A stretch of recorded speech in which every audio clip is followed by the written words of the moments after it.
Hello everyone. हम लोग third chapter deep water by William Douglas पढ़ रहे थे।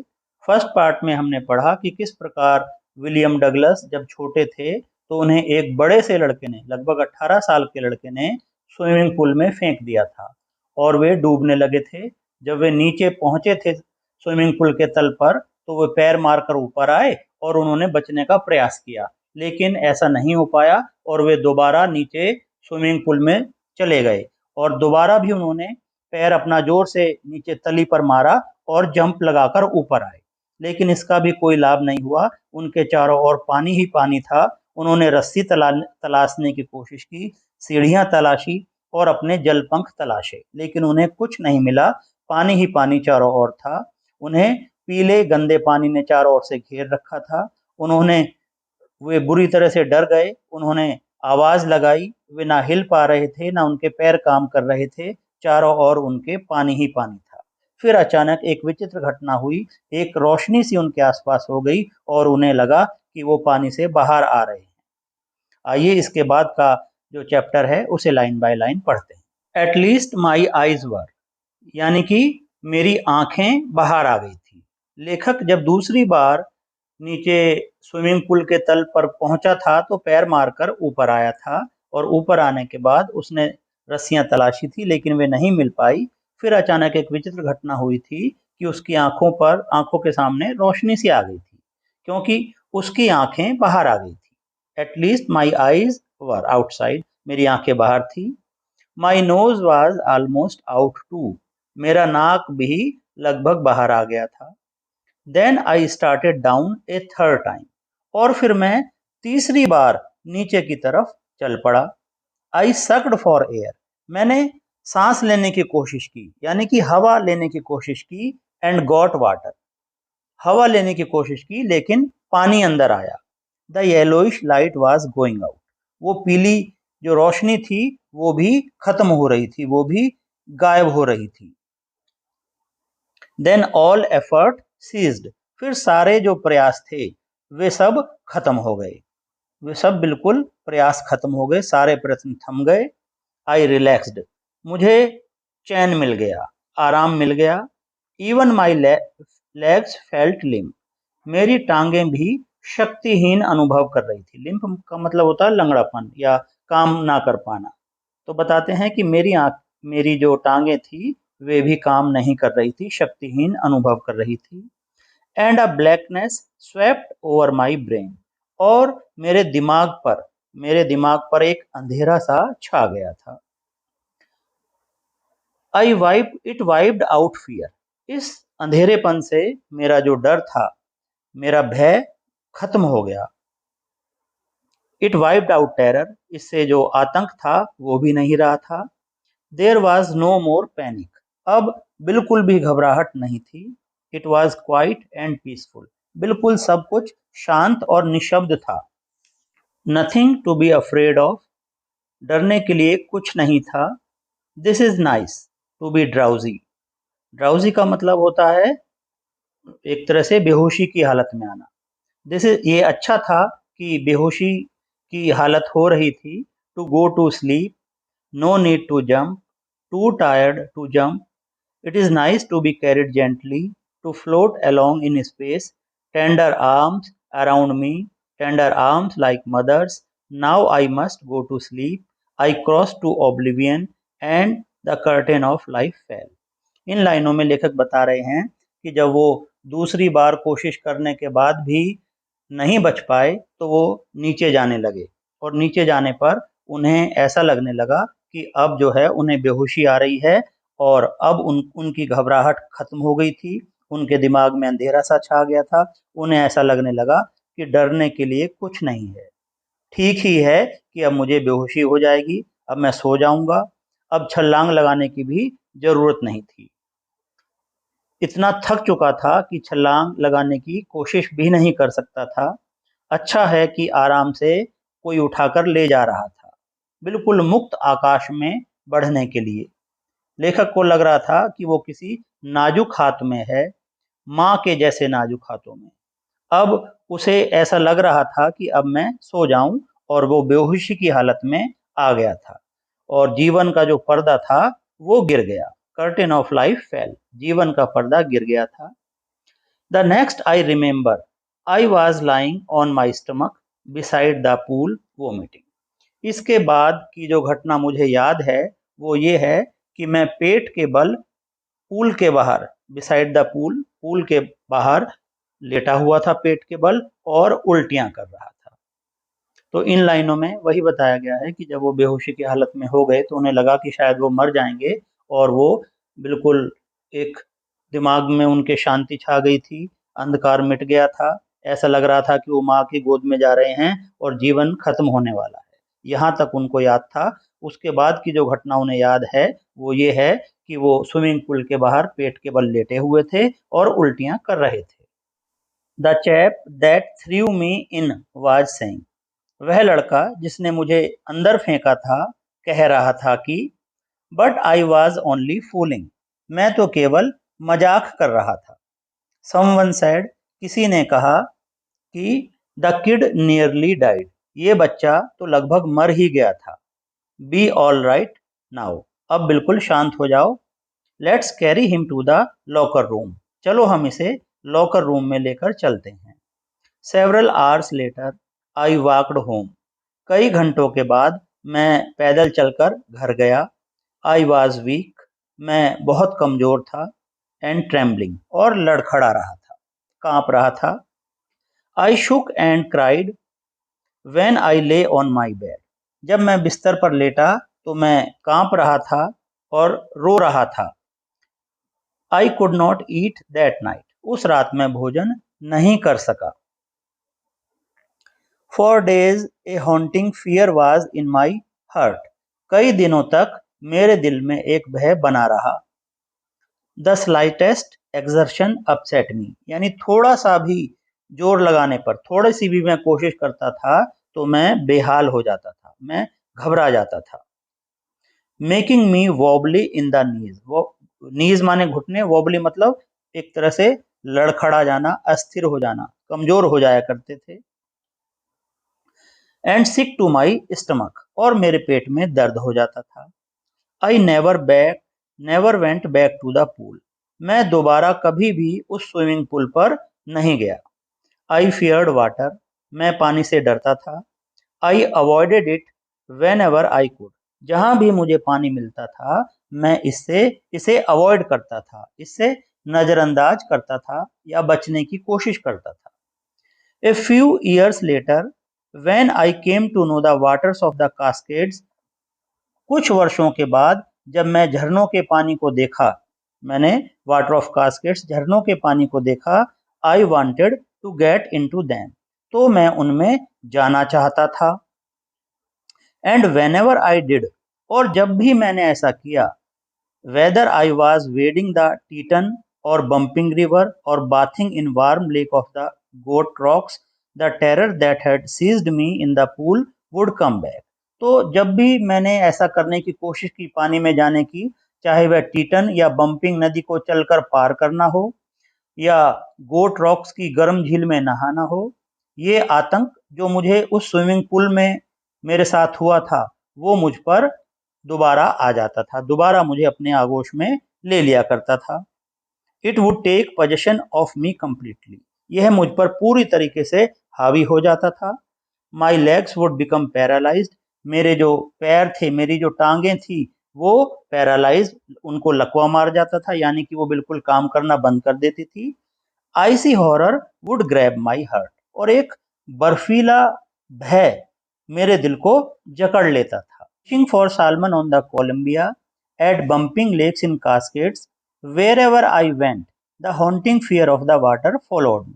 लेखक बताता है, चाहे मेन की झील में, जो मेंस की झील थी, उस वहां पर नाव में बैठकर जमीन से घिरी सैल्मन मछली को पकड़ना हो, चाहे न्यू हैम्पशायर से बेस मछली का शिकार करना हो, या ओरियन के मेट्रोलियस और डेस्टुअर्स में ट्राउट मछली को पकड़ना हो, और कोलंबिया और बम्पिंग लेक के झरनों में सेलमन को पकड़ना हो, ये सब मछलियों के नाम हैं और उन उन तटों के नाम है जहां पर लेखक मछलियां पकड़ने के लिए कोशिश करता था। वो बताता है, वेयर एवर आई वेंट, जहां भी मैं जाता था, the haunting fear of the water followed मी, और ये जो पानी का डर है मेरा पीछा करता था। It ruined my fishing trips, इसने मेरी सारी जो मछलियों को पकड़ने की मेरी कोशिशें थी, मेरी जो मछलियों को पकड़ने की ट्रिप थी, वो सब बर्बाद कर दी थी। It deprived me of the Joy of canoeing, इसने मुझे छोटी नाव या बड़ी नाव को चलाना या तैरना, इस सब के आनंद से मुझे वंचित कर दिया था। स्विमिंग के आनंद से, बोटिंग के और कैनोइंग के सब के आनंद से मुझे वंचित कर दिया था। I used every way I knew to overcome this fear, मैंने अपना हर प्रयास किया, हर जानकारी, जो भी मैं जानकारी कर सकता था इस डर से बाहर निकलने के लिए, मैंने वो सारे प्रयास किए। But it held me firmly in its grip, लेकिन ये इस डर ने मुझे कसकर जकड़े रखा। फाइनली, और आखिर में 1 अक्टूबर, एक बार अक्टूबर में, I decided to get an instructor, मैंने अपने लिए एक इंस्ट्रक्टर रखने का निश्चय किया, यानी अपने लिए एक शिक्षक रखने का निश्चय किया जो मुझे स्विमिंग सिखाएंगे। I went to a pool, मैं एक स्विमिंग पूल पर गया, and practised 5 days a week, और एक हफ्ते में 5 दिन मैंने अभ्यास किया। एन आवर ईच डे, 1 घंटा रोज। इस तरीके से मैंने हफ्ते में 5 दिन तक 1-1 घंटा जाकर स्विमिंग सीखने का प्रयास किया। The instructor put A belt around me, मेरे शिक्षक जो थे वो मेरे चारों ओर एक बेल्ट बांध देते थे। A rope attached to the belt went through a pulley that ran on an overhead cable.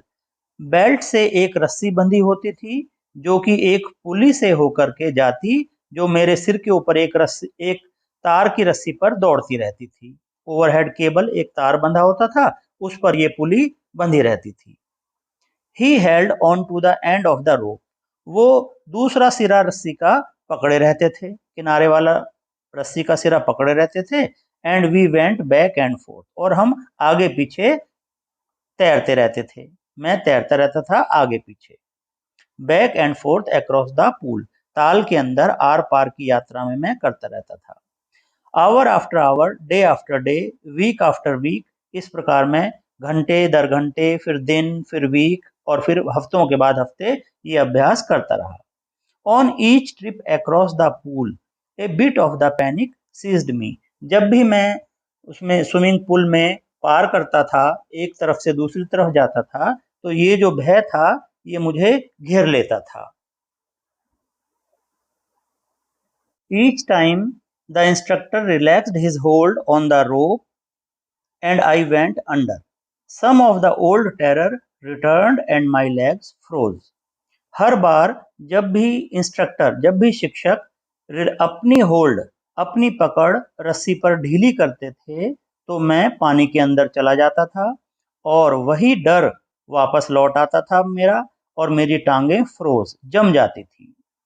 It was 3 months before the tension began to slack.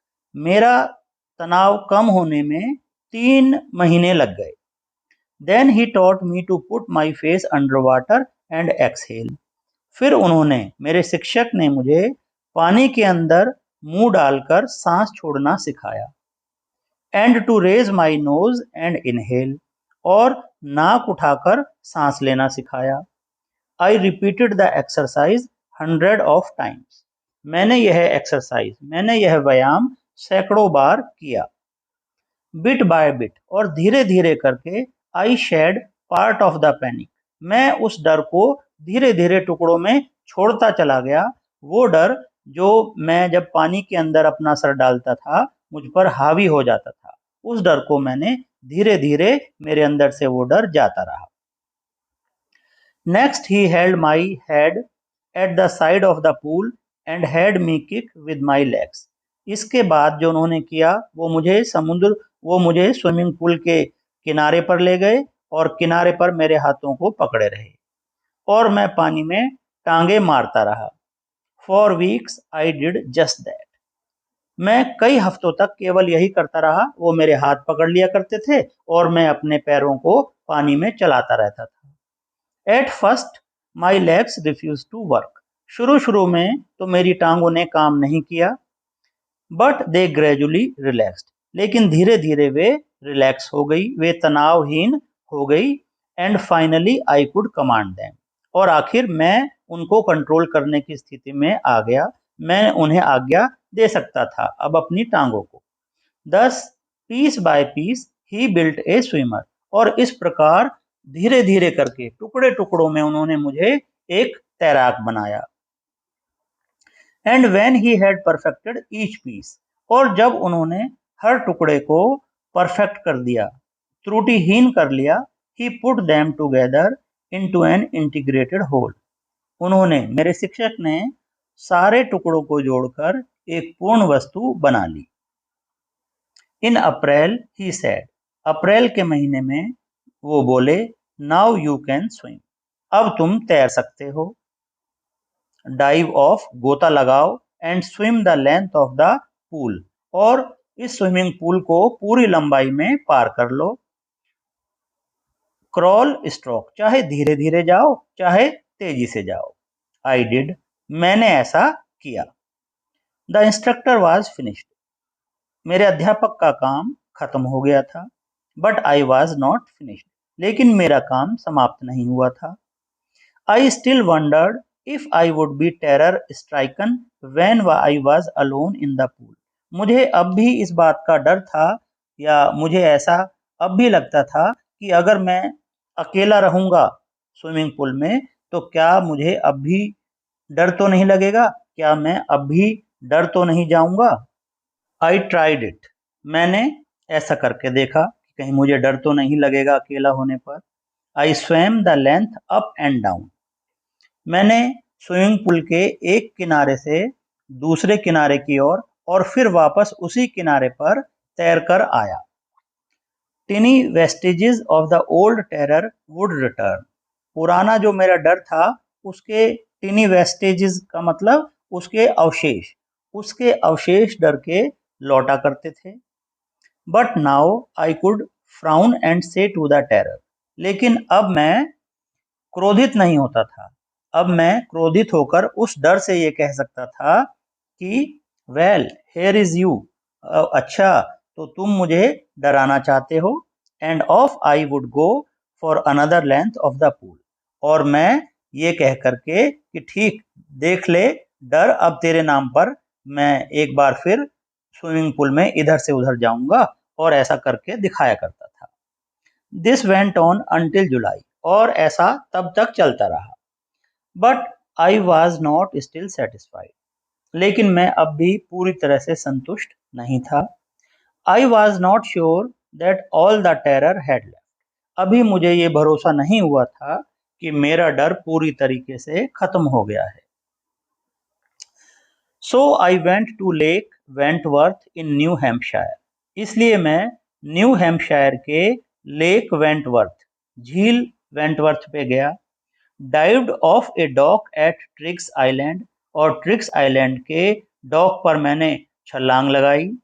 And swam 2 miles across the lake to Stamp Act Island, और Stamp Act Island पर 2 मील में झील में तैरा। आई swum the crawl, मैंने वहां crawling की। Breast stroke लगाए, साइड स्ट्रोक लगाए, और बैक स्ट्रोक लगाए। ये सब तैरने की कलाएं हैं, ये मैंने उल्टा होकर के लेटा, साइड से मैं तैरा, और पीठ के बल तैरा, ये सब मैंने प्रैक्टिस की। Only once did the terror return, केवल एक बार मेरा डर वापस लौटा। When I was in the middle of the lake, जब मैं झील के बीचों बीच में था।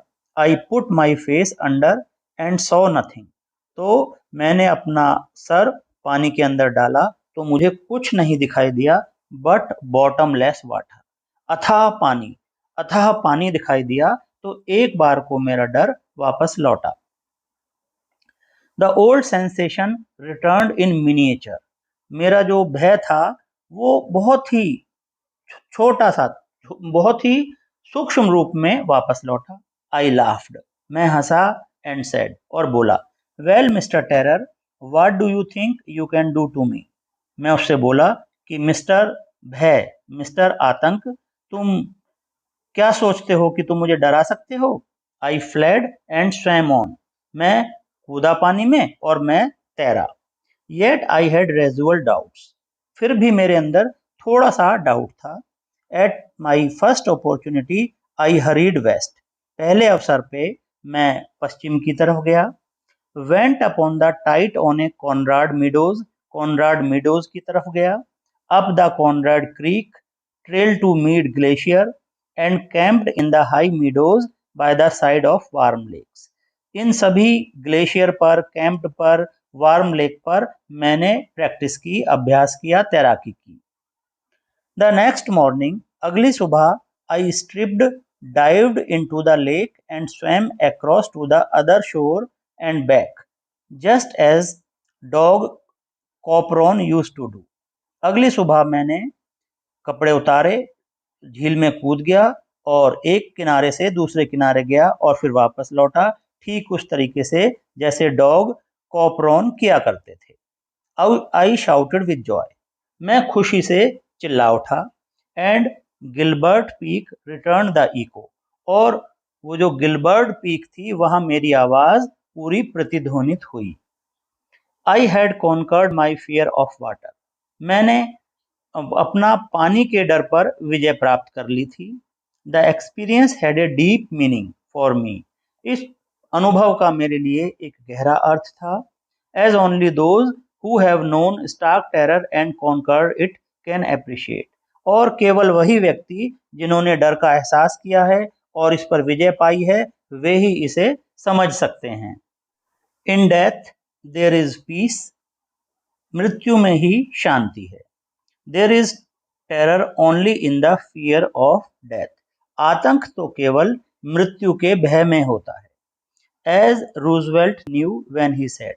जैसा कि रूजवेल्ट जानते थे जब उन्होंने कहा था। रूजवेल्ट अमेरिका के राष्ट्रपति थे और लेखक के मित्र थे। रूजवेल्ट ने कहा था, all we have to fear is fear itself. हमें केवल डर से ही डरना है। Because I had experienced both the sensation of dying and the terror that fear of it can produce, the will to live somehow grew in intensity. लेखक कहता है, क्योंकि मैंने दोनों ही चीज का अनुभव किया था, मरने का और मरने के भय के कारण पैदा होने वाले डर का, दोनों का ही मैंने अनुभव किया था। तो इसलिए मेरी इंटेंसिटी ऑफ लिविंग, जीने की इच्छा कुछ ज्यादा ही अधिक हो गई थी। एट लास्ट, और आखिर में, आई फेल्ट रिलीज, और आखिर में अपने आप को मैंने इस डर से मुक्त कर लिया। Free to walk the trails and climb the peaks and to brush aside fear. आखिर में मैंने अपने आप को इस भय से मुक्त कर लिया।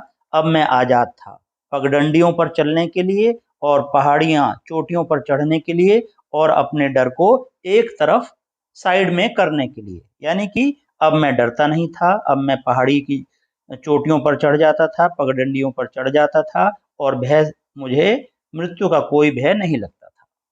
तो स्टूडेंट्स, इस प्रकार हमने ये सेकंड पार्ट कर लिया है।